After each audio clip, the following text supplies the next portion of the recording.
The results of the first round of the French elections are in, and while a runoff between incumbent President Nicolas Sarkozy and Francois Hollande of the Socialist Party was not at all surprising, what was most notable about the results was the rise of the far-right National Front candidate Marine Le Pen.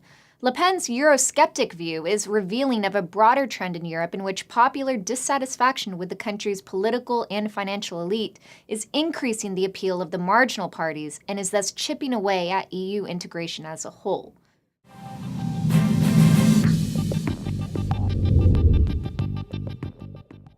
France currently has an extremely divided electorate. On the left, Hollande's Socialist Party won 28.6% of the vote. In the center-right, Sarkozy came out just behind Hollande with 27.2% of the vote.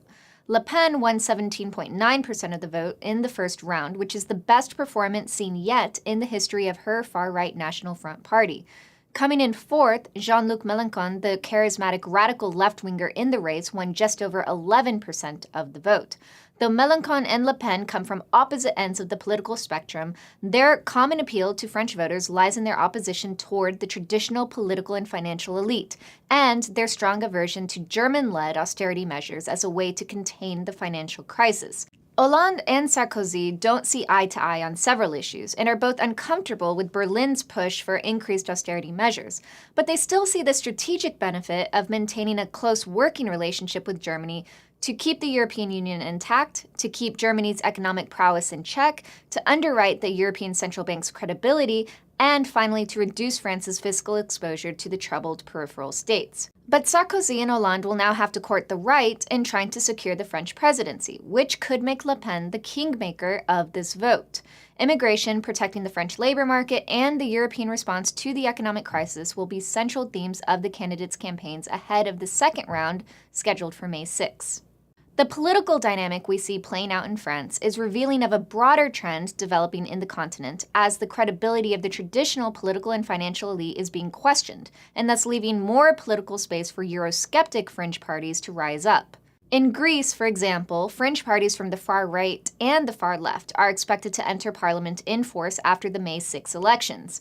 These parties are openly opposed to the austerity measures imposed by the European Union, and, depending on how well they perform in the elections, their hindrance to Greece's recovery efforts could heighten concerns among the northern industrial states on whether Greece's participation in the Eurozone is worth the cost of their bailouts.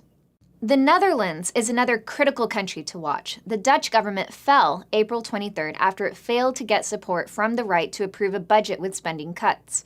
The Eurosceptic Party for Freedom is expected to be a key actor in the snap elections, which will take place late this year.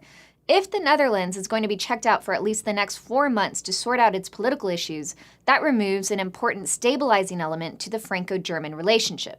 As one of Europe's highest value-added economies, the Netherlands has been one of the strongest promoters of Eurozone integration and German-led austerity to ensure a stable, open market for its exports. At the same time, the Netherlands shares France's interest in restraining German political influence, making it an important moderating force in the European system. The Dutch preoccupation with domestic political matters could further undermine the credibility and enforceability of Germany's austerity campaign over the next several months. And so as the mainstream parties in Europe lose popular support over the financial crisis, it was inevitable that political options outside the traditional elites would rise as a result. The French election is one of what will likely develop into several examples of the Eurosceptic message gaining appeal among those disillusioned with the traditional European system.